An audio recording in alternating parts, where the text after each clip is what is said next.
I don't even want to say showcase as if they're like, show monkeys, but like weren't being given the opportunity to be and be present in these spaces where like they can have authority. And I feel like a lot of that too is really about having people like you or me who are able to get into the space serve as like mentors. And I feel like that's kind of like, it's a bit of a transition, but like mentorship can be a really pivotal role in people's like professional growth. So a lot of trade shows and conferences. And first and foremost is, as an event manager, I get to pick or suggest who I want to be representing our company at those events. And I always want to make sure there's an equal balance of male to female ratio, as well as different races and different backgrounds and different genders. I think that's something super important, that if you go to our booth or come to one of our social events, that you're not seeing everyone look the same, right? I definitely don't look the same from everybody, and I want to be able to incorporate that. Our guest today is a dynamic and accomplished events leader, Mary Wang.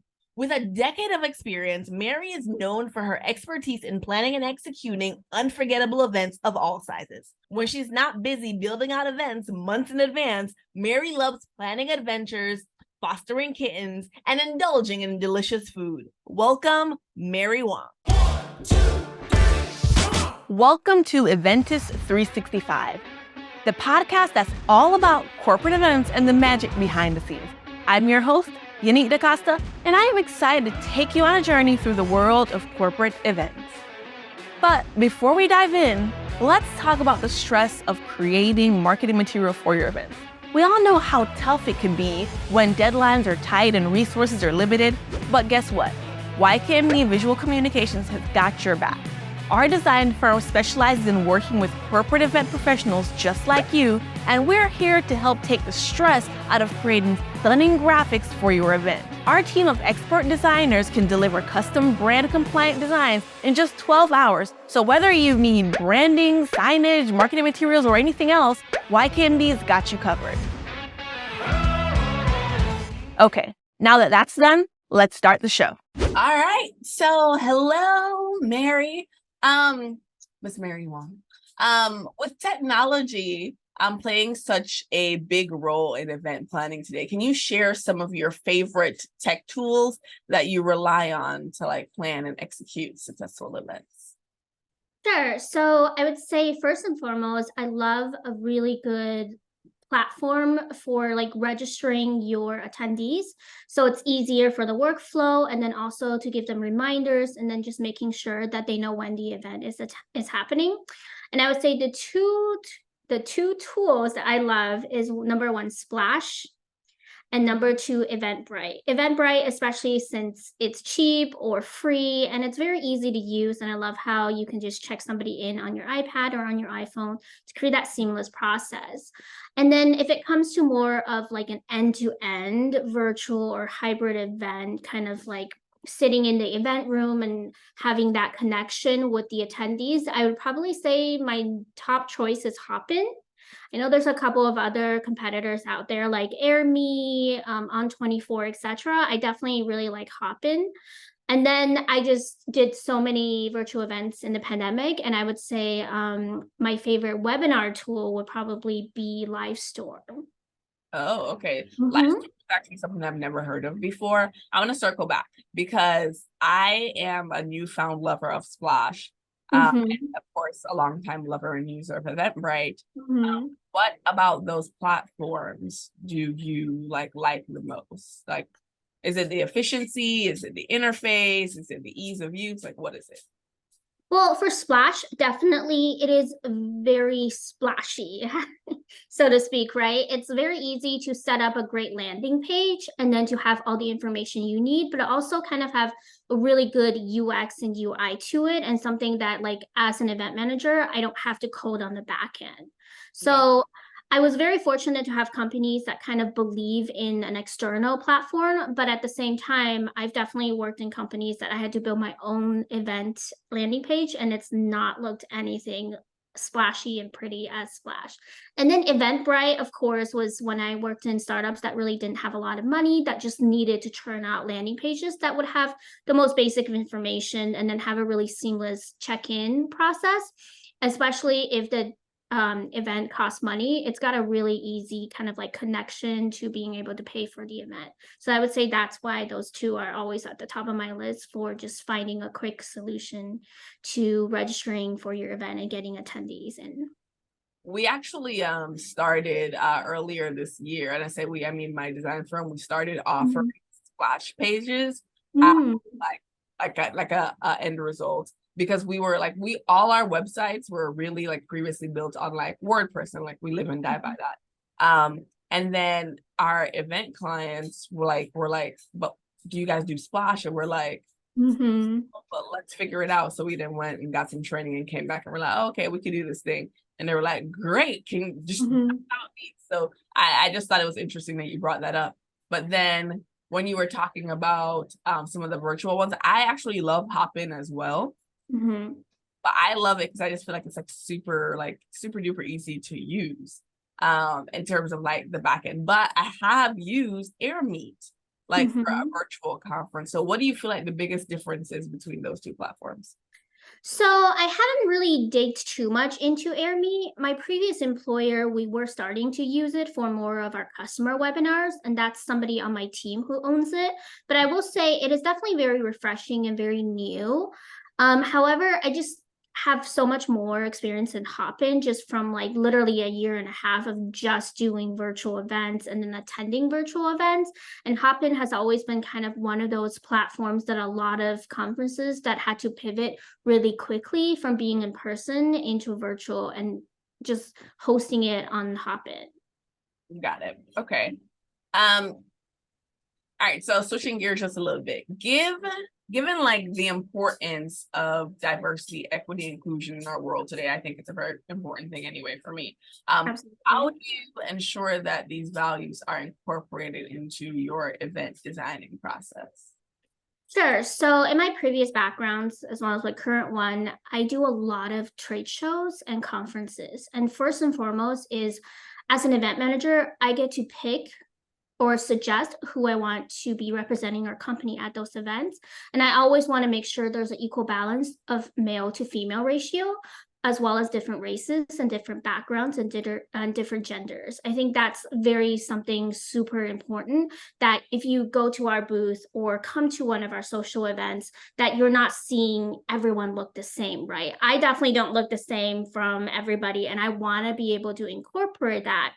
And then next is also just to make sure that a lot of times the venues that I pick, that there is gender neutral restrooms, and that there's not a lot of like, if somebody came in and just couldn't even use one of the restrooms, I would be terrified to hear that. And then having that ability. And then lastly would be, if I'm really creating the event space, which I've done in the past, kind of like from the ground up and being able to design walls and build the booth, I want to make sure that it is handicap accessible and handicap capable, right?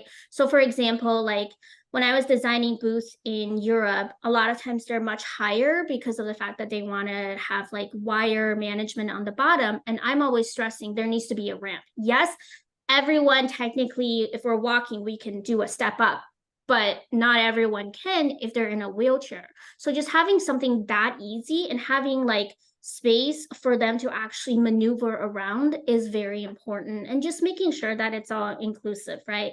And honestly, something as easy as also extending to the fact of different food choices and keeping aware of people's like allergies and having all different options works too. I mean, even in terms of alcohol, right?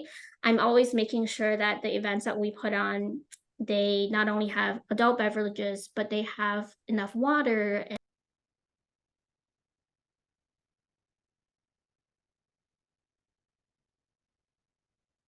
Honestly, Mary, so you hit like a lot of things like on the head, which I think is pretty interesting. So my first one was the ramp. Sometimes it's easy as that, and no one even manages to even think of that like small nuance and step outside of themselves. Do you think that is because we're minorities why we have? Because I would consider myself like having like a similar, have to pay attention to this and have to pay attention. Do you think that is because we're minorities or because you're a minority why you want to look out for other minorities, or do you think that that's just like an innate responsibility of an event planner?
So you were talking about like being the only person not of Caucasian descent in the room. That's a regular thing for me. It's and I find it very frustrating. I also, in that same way, a lot of times think about it as, I don't know if I'm like trying to be like Jesus coming off the cross. I don't know. But like I'm like, I get into those rooms and I sometimes almost feel like I punish myself because it is uncomfortable, right? When you're like, can anyone else relate to me? Are they all just looking at me funny? Like, do you think my hair is too big? Should I have straightened it today? Like, it's a whole thing. And some of those are like your own insecurities based on like experiences you've had out in the world. But then you come into this space and feel like maybe others aren't here because they're not welcome, because maybe they didn't market to them, or maybe they didn't make it clear that there was a space for them. And I went to two event industry events and I noticed it. I was like, why am I the only Black person here? And I actually brought it up to the event organizers. The first one wasn't as bad because it was like, it wasn't a room of more than 50 of us. So it was bad and not so bad. And then the other one was just like thousands of people. And I actually met most of the Black people because I went and found them. Because I was looking, I was like, other people. I don't know why I wanted to place emphasis on that, because I think sometimes people just don't realize how much like it's not a thing. And maybe it's even a thing because outside of just like not marketing to minority environments, maybe we're also, as event professionals, not putting them in the position to get them resources to be present there. So maybe the price point of the ticket just doesn't work for that that particular group of people, because from an income perspective that doesn't work for them. And then maybe another group of people doesn't even know that this level of education could help them because they've never been exposed to it, because in order to get exposed to it they have to pay for it. They can't, it's just like these constant layers of just. And I always consider myself really blessed to like have the opportunity. But once I get into the room, I'm always like, all right, well, who else am I bringing with me? Come on, let's go. Let's figure out how to get you in here. Anyway, bleeding heart.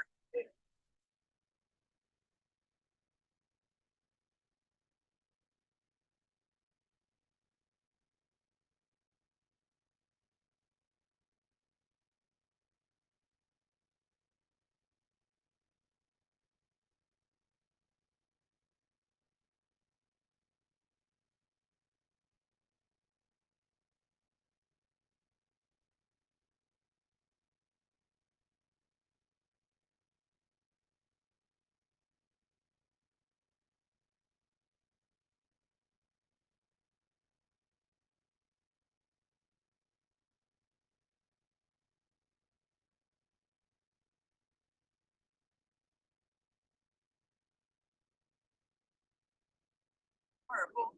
Horrible.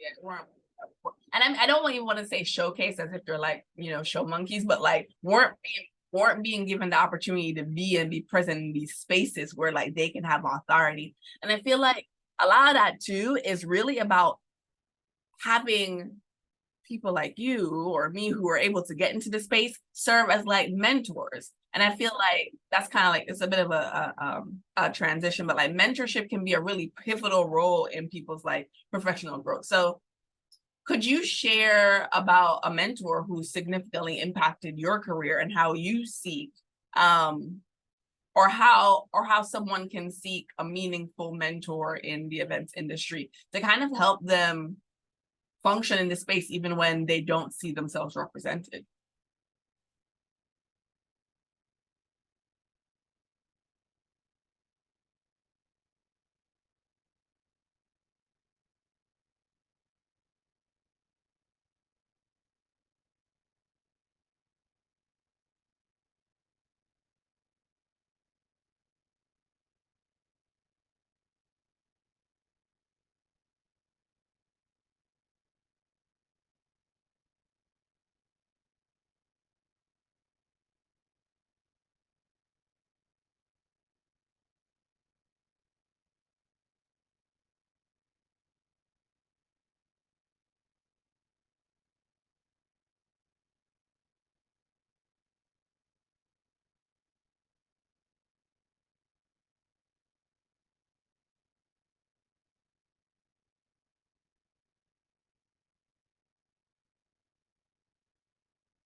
Yeah, no, that's amazing. So it sounds like you've had like some highs and lows in the event industry, right?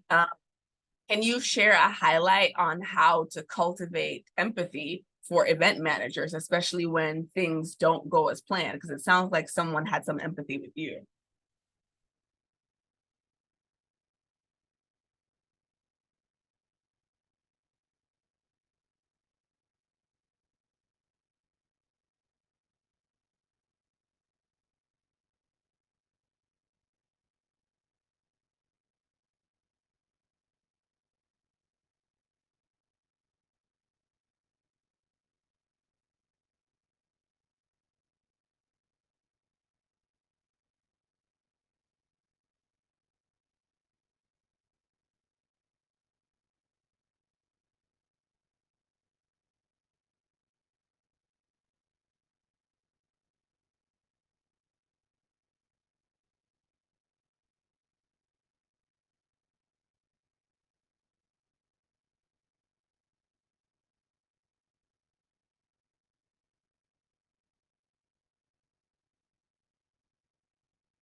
You kind of said something there, which triggered another thought, in terms of whatever, do this amount of events just because I said so versus having like this very thought out, meticulous approach. A little odd for me because I feel like most events kind of like come down to like their return on investment, and then, just like key strategies that have to like actually be employed by the planner or the manager, the event manager, and in order to like ensure that the company is actually getting the return that they actually need. Do you feel like companies are not sharing what their tangible metrics are, or what their ROIs are, would be damaging to like their event staff in order for them to like actually meet the company? I don't know. I feel like I went around the whole circle, but I was like, what information do you feel like stakeholders need to share with the event manager in terms of tangible metrics in order for them to actually do their job well, but in some kind of independent way?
Quick question, Mary. I want to circle back. ICP intended or the ideal customer persona, ideal client persona. Help me.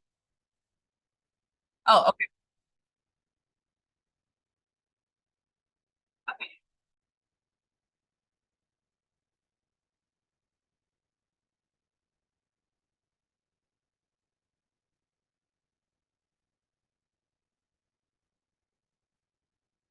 Okay, I just wanted to make sure that we were speaking the same language, and I want to make sure people are listening. Like when they hear the acronyms, they're not like, I don't know what you're talking about. All right, so you talked about like all the events you did pre-pandemic and how that got cut down post-pandemic. I mean, there's just like a general rise of like virtual events even now as people are still like transitioning back to in-person and like getting those in-person years going. Um, how do you balance the difference between like an in-person event and like a virtual event? And like, do you feel like it's important to have a mix between both in today's world, or do you feel like you pick one or the other, or do hybrid?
Being muted is hilarious. I typically say that like it's not a real virtual meeting unless one person tries to talk while they're muted.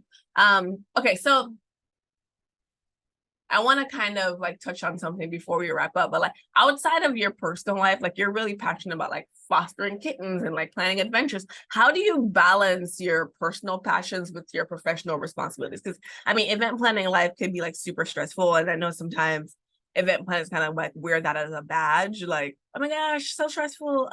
Feel sorry for me. But like, how do you balance it?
Well, I appreciate that.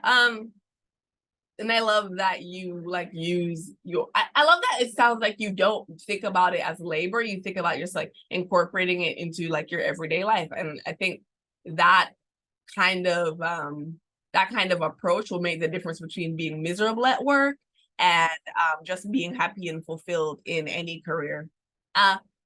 Last question, I promise. If you could tell anyone in the events industry to attend one event to network or to improve their skills or to get information, what one event would it be?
Amazing.